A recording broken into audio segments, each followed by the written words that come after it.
Assalamualaikum warahmatullahi wabarakatuh. Halo Sobat Divi, kembali lagi ke acara Divi Talk season kelima. Ya, acara Divi Talk season kelima ini akan membahas atau usut tuntas tentang program studi kita, yaitu operasionalisasi perkantoran digital. Nah, sebelum melanjut ke acara, perkenalkan, saya Dewi Perwita selaku host pada acara kali ini. Nah, kebetulan di sebelah saya sudah ada narasumber kita, yakni Ibu Santi Eke Wardani. Nah, beliau selaku Kaprodi, Program Studi Operasionalisasi Perkantoran Digital. Ya, selamat siang, Bu. Halo, selamat siang Mbak Perwita. Iya, apa kabarnya, Bu? Alhamdulillah, waras. Oh, waras sekali ya, Bu. Ya. Alhamdulillah sehat. Nah, untuk pertemuan kali ini kita mau usut tuntas nih, Bu, tentang program studi OPD. Ya. Nah, mungkin pertanyaan yang pertama itu, kenapa sih bisa terbentuk program studi ini, Bu? Oke. Halo semua Sobat Divi. Tadi udah dikenalin ya sama Mbak Perwita. Saya merupakan salah satu dosen di Prodi OPD, atau biasanya itu disingkat operasionalisasi perkantoran digital. Nah, kebetulan Mbak Perwita ini juga salah satu mahasiswa dari Prodi OPD. Iya. Ini saya mau jelasin dulu, kenapa sih kok Prodi OPD ini terbentuk. Nah, perlu Sobat Divi ketahui ya, Prodi OPD ini dulunya bernama Administrasi Perkantoran. Pernah beberapa ganti nama itu, Mbak. Pertama administrasi perkantoran, kemudian otomasi perkantoran, karena kita memang belum ada legalitasnya waktu itu. Waktu AK terbentuk hanya 3 prodi yang ada legalitasnya, sedangkan administrasi perkantoran ini tidak keluar legalitasnya. Akhirnya kami digabungkan dengan salah satu yang memang hampir serumpun sih, ya nggak serumpun amat. Nah, itu kita digandeng atau digabungkan ke program studi yang namanya ASJK, Administrasi Server dan Jaringan Komputer. Tapi dosen-dosen di OPD itu kita tidak pantang menyerah. Jadi untuk memfasilitasi mahasiswa supaya maksudnya legalitas itu kan perlu. Jadi kita berusaha mengajukan yang namanya program studi baru. Nah, kami mengajukan ke pusat hampir lebih dari 2 tahun waktu itu, Mbak. Udah lama banget ya, Bu? Iya, betul, hampir lebih dari 2 tahun. Akhirnya pada tanggal 23 Agustus 2022 sesuai surat keputusan Menteri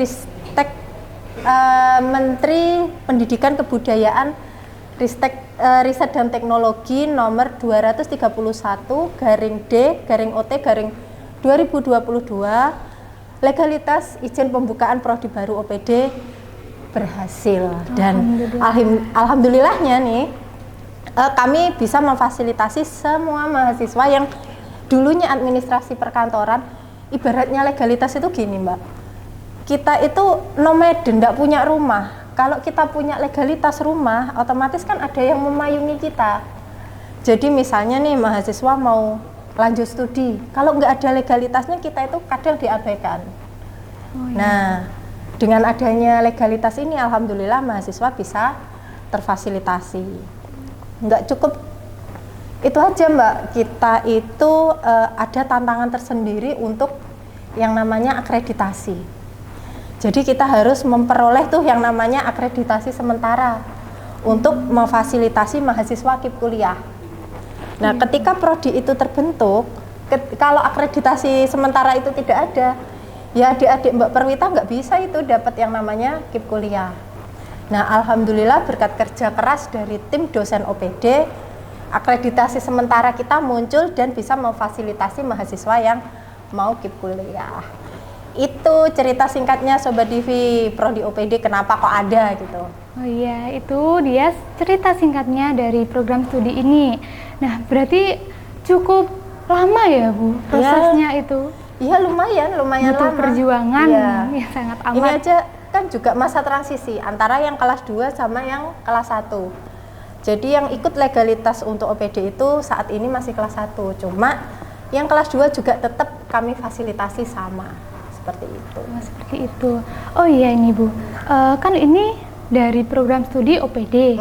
Nah itu ada kelasnya nggak sih Bu, kayak kelas reguler dan beberapa kampus itu kayak ada kelas WP gitu Bu?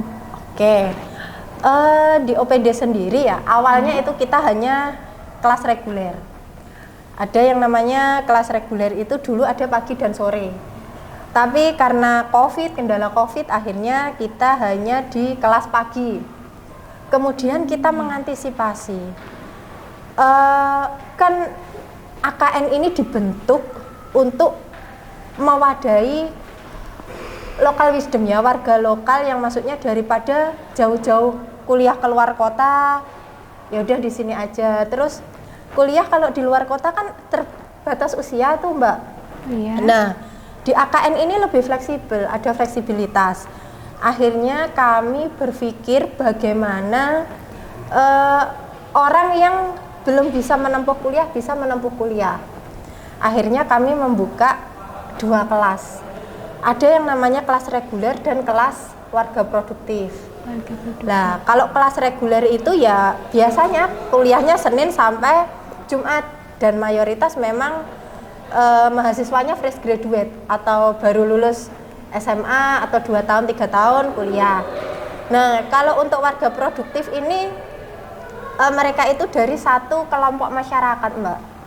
Jadi mereka nggak harus setiap hari itu kuliah. Yang penting mereka mempunyai kompetensi yang di tempat kerja mereka atau di kelompok mereka itu bisa diterapkan di kuliah. Jadi kita sama-sama belajar kalau yang untuk kelas warga produktif itu. Oh jadi gitu ya Bu. Oh berarti untuk kelas reguler ini setiap hari masuk. Tapi kalau untuk kelas warga produktif karena mahasiswanya itu mayoritas sudah bekerja atau sudah dari kelompok masyarakat, itu bisa tidak setiap hari kuliahnya ya Bu? Iya betul. Jadi kami memang karena aturan atau statuta dari AKN Putra Sang Fajar Blitar untuk fleksibilitas. Jadi kami memfasilitasi itu yang namanya kelompok masyarakat, kemudian orang yang bekerja, dan yang penting itu komitmen mau kuliah, kami fasilitasi di kelas warga produktif. Nah sekarang itu kelas warga produktif mau angkatan yang kedua.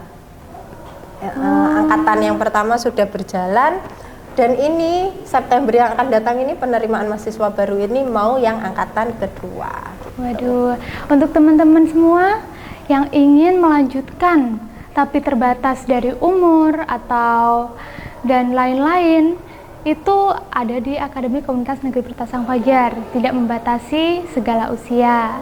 Itu ya Bu ya? Iya betul. Oh iya, tadi kita membahas tentang kelas reguler dan kelas WP. Itu ada perbedaan nggak sih tentang cara atau sistem pembelajarannya Bu? Kalau secara kurikulum itu sama. Kalau secara sistem itu pasti beda Mbak. Kalau yang reguler itu mereka kan fresh ya. Fresh artinya mereka belum ada sama sekali pengalaman bekerja dari luar. Nah, makanya itu yang membedakan. Jadi kompetensi warga produktif yang sudah mereka peroleh di tempat kerja itu nanti bisa diakui di sini itu. Jadi yang membedakan itu. Gitu ya. Oke. Terus kalau keseruan dari OPD ini sendiri tuh apa Bu? Ini keseruan apa dulu Mbak? Banyak banget ya lingkupnya ya. Saya akan melihatnya dari kacamata saya. Ya. Kalau dari kacamata saya ya, ketika melihat mahasiswa itu kuliah, sebenarnya kuliah itu kan kalau dari kurikulum OPD itu sendiri, kita tidak membatasi harus full teori. Kemudian kita juga membaginya itu ada 2, bisa hard skill sama yang namanya soft skill. Nah, kami itu membayangkan nanti lulusan kita itu ketika keluar atau sudah lulus dari sini itu mereka punya bekal minimal soft skill.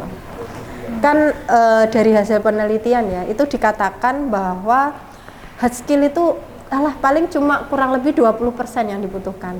Selebihnya itu soft skill. Nah, di OPD ini kita bekali mereka untuk membuat biasanya suatu rangkaian kegiatan ya. Dari hal-hal yang sederhana aja Mbak, mereka bikin event. Misalnya katakan workshop atau talk show. Nah, mereka kan harus cari narasumber. Nah, cari narasumber itu kan nggak langsung kamu kesini bisa, kan enggak. Jadi mereka berproses mulai dari surat menyurat, komunikasi ke calon narasumber. Nah, surat menyurat itu dibekali dari hard skill, dari mata kuliah yang mereka pelajari. Ada yang namanya e-boarding skill, Mbak Perwita udah ya. Terus kemudian ada yang persuratan, e-record management, kearsipan. Nah, semua itu kan masuk ke situ. Ada sumber daya manusia, ada administrasi sumber daya manusia, event kan juga pernah ya Mbak Perwita. Nah, seperti itu kita bekali hard skill yang ada, misalnya kayak persuratan, nanti diaplikasikan ke event itu. Jadi mereka ketika mencari narasumber, mereka membuat itu surat kan juga nggak cukup ke satu tempat. Mereka harus misalnya membutuhkan tanda tangan kaprodi, direktur. Jadi mereka itu belajar gitu, cara komunikasi yang baik. Nah, itu yang paling kami pentingkan. Terus ada lagi yang namanya mata kuliah kewirausahaan. Harapan kami di Prodi OPD itu mahasiswa keluar dari sini tuh nggak hanya kerja di kantor atau apa. Nah, yang kami harapkan itu mereka punya kemampuan atau bekal, mereka bisa jadi wirausaha atau entrepreneur lah. Ya bahasa gampangnya jualan. Ya itu. Jadi ya itu. Nah, kalau untuk keseruan ketika mereka bikin event, kan seru tuh. Biasanya eventnya paling ini ya Mbak ya, sama temennya gontok-gontokan. Kamu aja gitu. Iya bener banget. Tapi kan itu seru kan. Iya. Nah itu ngasih pengalaman. Kalau karakteristik masing-masing teman itu beda, jadi kita bisa belajar di situ. Ada teman itu yang punya insting bagus, ada yang enggak. Nah, gimana caranya kita itu ngelola itu semua? Kalau teman kita peka enak kan? Nah, kalau nggak peka, bikin gregetan apa. Nah, tapi saya ngelihatnya itu seru. Itu sebagai bahan pembelajaran untuk mahasiswa. Terus serunya lagi, kalau mahasiswa ini kalau saya pengalaman di kelas aja sih. Kadang di kelas itu mahasiswa ngomong sendiri itu. Padahal itu kan soft skill yang tidak tertulis, etika yang tidak tertulis. Nah, itu juga proses pembelajaran juga. Gitu maksudnya. Terus satu lagi, kenapa dibilang seru? OPD itu punya yang namanya Formadivi, Forum Mahasiswa Digital Office. Nah, dari situ mereka itu kami berikan kebebasan untuk mengeksplorasikan kemampuan bakat mereka. Jadi kami dari manajemen itu kami hanya mengawasi, membantu dan mengevaluasi. Artinya kita sedikit pun tidak ikut campur. Kamu harus gini, kita tidak bisa ngintervensi Mbak. Jadi kita berikan kebebasan ke mahasiswa, nanti kita evaluasi, kita dampingi, yang jelas kita dampingi gitu. Nah, serunya di Formadivi itu. Jadi saya harap mahasiswa entah itu kelas 1, kelas 2, reguler maupun warga produktif itu bisa guyup ya, berkolaborasi, bisa guyup rukun dengan adanya yang Formadivi ini. Kalau di Vitok ini kan salah satu acara, salah satu kegiatan dari Formadivi. Gitu Mbak Perwita, kan seru. Ya seru banget itu Bu, soalnya kita langsung praktek untuk soft skill kita ya Bu ya. Betul. Jadi itu juga bisa menjadi salah satu kegiatan untuk merekatkan OPD ya Bu ya. Betul. Salah satu cara untuk merekatkan mahasiswa OPD khususnya. Kalau dosen-dosennya udah rekat, terus kalau mahasiswa sama dosen mau nggak mau harus rekat. Iya enggak? Kan kita satu kampus gitu ya Bu ya. Betul, apalagi satu prodi Mbak. Apalagi satu prodi. Coba ini saya tanya, saya ganti yang tanya ya. Mbak Perwita kenal nggak sama semua kelas 1 OPD? Waduh, kalau saya sendiri setengah mungkin Bu. Oh kan, nah baru setengah. Nah, angkatan yang kelas 1 ini kan udah masuk semester 2. Padahal kita ada beberapa kali kegiatan. Nah, maksud saya diadakannya Forma Divi itu yaitu untuk mempererat. Besok lagi ini ya, kalau ada acara yang rame-rame biar saling kenal gitu. Ya, biar banyak juga temennya atau apa itu namanya? Relasi kita. Iya, betul. Nah, kan gini, kita itu kalau deket sama orang itu nggak ada ruginya, Mbak. Misalnya nih, Mbak Perwita punya temen, nggak deket sama temen itu. Nah, temen itu suatu saat nanti, guys, katakan 10 tahun kemudian mereka itu sukses, kan nggak rugi Mbak Perwita. Iya, jadi membangun hubungan baik dengan orang itu sangat penting kalau menurut saya, apalagi dengan teman-teman yang seangkatan. Ya, sangat penting dan tidak akan merugikan. Betul sekali. Ya, besok kenalan ya sama kelas 1 yang ini.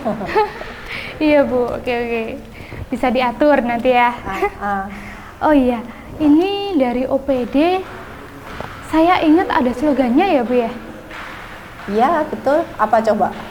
Merekat, melekat, meroket bersama. Melekat, merekat, meroket bersama. Oke. Ya, tapi dari slogan itu maknanya apa sih Bu? Kalau makna sendiri sebenarnya makna dadakan kali ya. Itu dadakan. Slogan itu kan muncul ketika ada acara town hall meeting pertama OPD. Ada melekat, merekat, meroket bersama. Maksud saya melekat ya, kita itu menggabungkan seluruh mahasiswa untuk suatu kegiatan supaya menyampaikan visi misi OPD. Kemudian ketika mereka sudah bareng atau bersama, itu nanti mereka akan rekat, artinya merekatkan mereka. Jadi nggak hanya sekedar di acara, tapi juga merekatkan mereka sampai lulus dari OPD.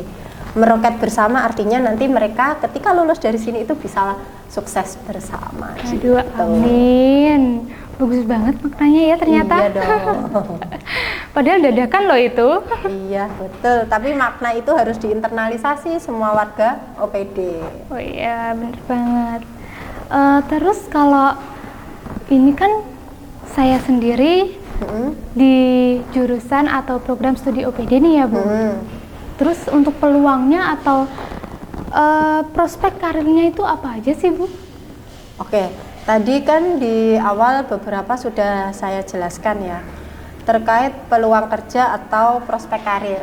Nah, kalau dari kami sendiri sebenarnya mahasiswa itu diarahkan paling tidak mereka itu menjadi wirausaha atau entrepreneur, dibekali jiwa-jiwa entrepreneur. Jadi mereka mau memulai usaha. Nah, sedangkan untuk peluang kerja yang lain di OPD ini kan juga menjalin kerjasama dengan beberapa perusahaan. Jadi mereka bisa jadi administratif, staf administratif. Karena ini ya Sobat Divi perlu diketahui, karena memang OPD ini levelnya ada di diploma 2. Tapi jangan khawatir, bukan berarti diploma 2 itu lo dari segi pendidikan ya, tapi memang kan pendidikan itu ada levelnya tersendiri. Jadi nanti ketika lulus dari OPD bisa jadi staf administratif, sekretaris. Nah, ada beberapa lulusan dari OPD itu yang bekerja menjadi staf administratif. Ada yang di bank, kemudian ada yang di beberapa perusahaan. Kemudian mereka juga ada yang menjadi pengusaha, itu mayoritas itu. Oke, berarti untuk tujuan utama itu menumbuhkan jiwa entrepreneur ke para mahasiswanya, yaitu yang supaya bisa menjadi seorang pengusaha, lalu juga bisa menjadi ya mereka bisa mengaplikasikan ilmunya itu di dunia kerja ya, kan dapat ilmu pengetikan, bisnis, coding skill bisa diaplikasikan ketika mereka menjadi staf administratif gitu, Mbak. Gitu. Tapi ya ini perlu diketahui karena karakteristik mahasiswa sekarang itu agak unik. Unik. Iya, unik sekali. Uniknya Kalau gimana tidak tuh, Bu? di-push mereka itu tidak jalan. Inisiatifnya itu kurang. Jadi itu memang mungkin PR besar untuk dosen-dosen di luar sana. Iya. Iya, merata itu Bu kayaknya, Bu. Iya. Oke, kita udah mengenal banyak banget nih, mengenal lebih jauh tentang program studi ini. Nah, untuk prospek closingnya nih Bu, buat para pemirsa atau teman-teman semua. Oke, closing statement ya. Iya. Closing statement dari saya nih, kalau punya impian itu jangan setengah-setengah. Mengejar pendidikan itu wajib kalau saya. Dan mencari ilmu itu dimanapun. Salah satunya di OPD. Jadi kalian yang mahasiswa OPD atau mau di OPD, jangan berkecil hati. Sekolah atau kuliah dimanapun itu sama. Yang penting kan tergantung niat dari mahasiswanya. Kalian bisa mencari peluang, memanfaatkan peluang, insya Allah bisa jadi orang yang sukses. Amin. Oke, itu tadi pemaparan pengenalan kita tentang OPD atau Program Studi Operasionalisasi Perkantoran Digital. Untuk penutupan kita ucapin slogan kita ya Bu. Ya, OPD melekat, merekat, meroket bersama. See you.